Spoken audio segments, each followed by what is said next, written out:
परिस्थितीत शिवसेना ही 100% तिथे आपला महापौर बसवेल याबद्दल काहीही दुमत नाही। बरं, महापौर पदावरून तुम्ही देखील इच्छुक आहात त्या ठिकाणी अरुणजी। मला असं वाटतं भाजपचे सहमुख्य प्रवक्ते अजितजी चव्हाण यावेळेला आपल्या सोबत जोडले गेलेले आहेत। अजितजी, माझा आवाज आपल्यापर्यंत येतोय?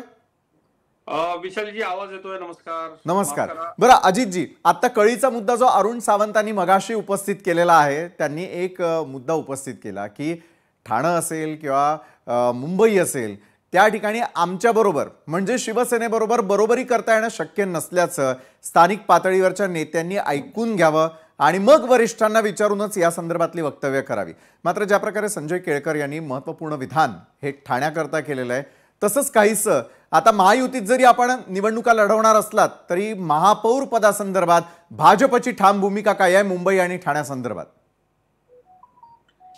हे बघा विशालजी, आपल्या माध्यमातून मी भारतीय जनता पक्षाचा सहमुख्य प्रवक्ता आहे, त्यामुळे पक्षाची अधिकृत भूमिका मांडण्याची जबाबदारी माझ्याकडे आहे। नक्की ठाण्याबद्दल आपण आधी बोलूयात। आमचे नेते माननीय संजय केळकर, निरंजनजी डावखरे तिथले आमचे आमदार, माधवीताई नाईक आमच्या प्रदेशाच्या सरचिटणीस आणि संदीप लेले आमचे शहराचे अध्यक्ष। काय झालंय की अशा चर्चांचा रोख माझ्या अत्यंत चांगल्या पद्धतीने लक्षात आला। काय, भारतीय जनता पक्ष हा 24 तास आम्ही निवडणुकांच्या करता काम करणारा पक्ष आहोत। आम्ही त्या दृष्टीने काम करत असतो। आमची एक बैठक आता झाली, संघटनात्मक बैठक ती होती आणि त्या बैठकीमध्ये तिथे आम्ही सगळा आढावा घेतला। या सगळ्या प्रमुख नेत्याने बसून तिथे आढावा घेतला। आता अरुण भाई, मला आपल्याला एक गोष्ट सांगायची आहे की आपले वरिष्ठ नेते बसणार आहेत, ते चर्चा करणार आहेत आणि ते सगळं ठरल्यानंतर आपण माध्यमांमधनं कुणाचा महापौर कुठं बसणार काय ही सगळी विधानं करायची आहे। कारण महायुती ही आपल्याकरता राज्यामध्ये अत्यंत महत्वाची आहे। स्थानिक नेत्यांनी समजून घ्या असं अरुण भाई आपण म्हणत असलात तरी बघा, विषय असा आहे की लोकसभेला आम्ही समजून घेतो, विधानसभेला आम्ही समजून घेतो आणि त्या ठिकाणी धनुष्यबाणाचं काम अत्यंत निष्ठेनं करतो। आम्ही सुद्धा कमळाचं करतो, आम्ही सुद्धा कमळाचं काम मनापासून करतो आणि ते अत्यंत निष्ठेनं आपण करतो।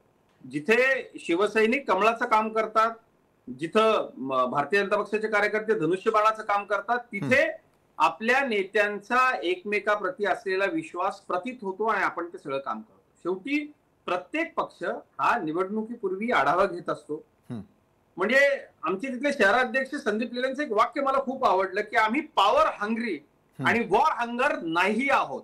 आपण या MMR रिजन मधलं जर आपण एकूण तिथली जर सगळी परिस्थिती आपण लक्षात घेतली तर बघा, आता आम्ही 23 आणि आमच्या मित्रपक्षाचे 67 त्यातले 3 उभाठामध्ये गेले, म्हणजे शिवसेनेमध्ये इतकी मोठी संख्या आहे। आता जर समजा 85+24 109 विशालजी समोर काही राहतच नाही। आपण एक लक्षात घ्या, आमची मुंबई असेल किंवा ठाण्यामध्ये असेल, आमची एकसंघ ताकद इतकी मोठी आहे याचा आम्हाला म्हणजे कुठल्याही प्रकारचा अहंगंड नाहीये, परंतु आम्हाला जनतेचा आशीर्वाद आहे, तो आत्मविश्वास आहे। आणि शेवटी काय होतं की शिवसेना असेल किंवा भारतीय जनता पक्ष असेल, या दोन्ही पक्षांना ही जी आमची इलेक्शन मशिनरी आहे ती तपासण्याचा पूर्ण अधिकार आहे। त्यामुळे भारतीय जनता पक्षानं प्रत्येक ठिकाणी संघटनात्मक बैठका घेतल्या। आता मी या चर्चेला येण्यापूर्वी आमदार निरंजन डावखरेजींशी बोलत होतो, तर तो जो विषय सगळा तिथला आहे, ज्यानं या सगळ्या स्टेट मीडियामध्ये बातम्या आल्या, तर भारतीय जनता पक्ष हा आम्ही निवडणूक ज्या ठिकाणी कमळावर लढतो तिथं सुद्धा तितक्याच ताकदीनं संघटनात्मक काम करतो आणि जिथं आम्ही धनुष्यबाण म्हणून निवडणूक लढतो, इतर घड्याळ म्हणून लढतो, आमचा कोण मित्रपक्ष लढतो, तिथेही भारतीय जनता पक्ष तितक्याच ताकदीनं संघटनात्मक काम करतो। बरं, पण ही संघटनात्मक कामं झाली भाजपची, मात्र दुसरीकडे जसं तुम्ही आता मगाशी अजितजी उल्लेख केलात तुमच्याच एका पदाधिकाऱ्या संदर्भातला की सत्तेची भूक आम्हाला नाहीये आणि शक्तीची देखील भूक जर आपल्याला नाहीये, तर दुसरीकडे मात्र हीच भूक कुठेतरी शिवसेनेमध्ये उफाळून येताना दिसतेय का? महापौर पद आम्हालाच मिळणार असा जो एक सूर नरेश म्हस्केंनी ठाण्यामध्ये देखील उपस्थित केलेला आहे आणि एकला चलोरेचा नारा दिलेला असेल, तर मग पुढे ही रंगतदार लढत कशा प्रकारची असू शकते या संदर्भातली चर्चा या तिन्ही मान्यवरांबरोबर एका छोट्याशा ब्रेक नंतर कुठेही जाऊ नका, पाहत राहा लोकशाही मराठीवर न्यूज प्लॅनेट।